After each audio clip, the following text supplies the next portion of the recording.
নমস্কার। আজ 5 জুন বিশ্ব পরিবেশ দিবস। গাছ লাগান প্রাণ বাঁচান, একটা গাছ হাজার প্রাণ, এটা আমরা শুনেছি। মনে হয় হিসেবটা একটু অন্যরকম হওয়া উচিত, যতটুকু জানি। মেবি আমি ভুল হতে পারি। একটা মানুষকে বেঁচে থাকতে গেলে পারে 4 থেকে 6টা বৃক্ষ গাছের প্রয়োজন হয়। তারা যে পরিমাণ অক্সিজেন দেয় একটা মানুষের ক্ষেত্রে সেই অক্সিজেনটা প্রয়োজন হয়। তাহলে একটা মানুষ ইজুগাল টু 6টা বৃক্ষ গাছ, 4 থেকে 6টা।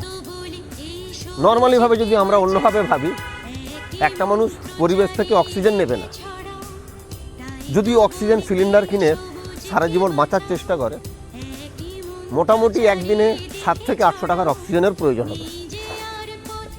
তাহলে মাসে 7 3 7 21 2100 টাকা, বছরে 2000 টাকা হলে 12 দুগুণে 24, বছরে 24,000 টাকার অক্সিজেন লাগে। একটা মানুষ পরিবেশ থেকে বেঁচে থাকতে গেলে মোটামুটি 1 কোটি টাকার উপরে জন্ম থেকে মৃত্যু পর্যন্ত তার অক্সিজেনের প্রয়োজন হয়। সেটা কিন্তু আমরা পরিবেশ থেকে বিনা পয়সায় পাই। সেজন্য গাছ লাগানোটা খুব গুরুত্বপূর্ণ এবং খুব জরুরি পৃথিবীর ভারসাম্য বজায় রাখার জন্য, পৃথিবীতে মানুষ জাতিকে বাঁচিয়ে রাখার জন্য।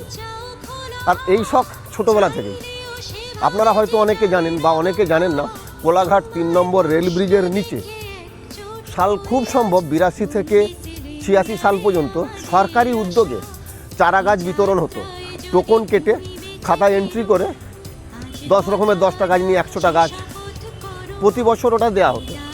বর্ষার আগে ওই গাছগুলো আমরা নিয়ে গিয়ে নদী বাঁধে, খালের ধারে আমরা এগুলো লাগাতাম। কোলাঘাটের বন্ধ হলো মনে হয় 86-87 সালে। তারপর দেওয়া হলো মেছেদার ঠিক ওভারব্রিজের নিচে। একইভাবে ওই সরকারি গাছ ওইভাবে দেওয়া হতো। তাই আবারও চাইব সরকারি উদ্যোগে এইভাবে বৃক্ষ গাছ আবার বিনা পয়সায় দেওয়া হোক, আমরা যাতে সবাই মিলে নিয়ে গিয়ে লাগাতে পারি। আগে খালের ধারে, নদীর পাড়ে এগুলো ব্যাপকভাবে লাগাতাম। এই মুহূর্তে আমার হাতে লাগানো অন্তত 1000 খানেকেরও বেশি গাছ বেঁচে আছে। ওই অবস্থায় আনন্দের সঙ্গে গাছগুলো লাগাতাম, নিয়ে গিয়ে বৃষ্টিতে ভিজতে ভিজতে সবাইকে নিয়ে গাছ লাগাতাম। হয়তো মারও খেয়েছি 2-1 ঘা, কিন্তু অসুবিধা কিছু হয়নি, গাছগুলোকে তো বাঁচাতে পেরেছি। এইভাবে পরিবেশকে বজায় রাখার জন্য সবাইকে আহ্বান করব, সবাই এগিয়ে আসুন, গাছ লাগান, প্রাণ বাঁচান, পরিবেশের ভারসাম্য বজায় রাখুন। নমস্কার।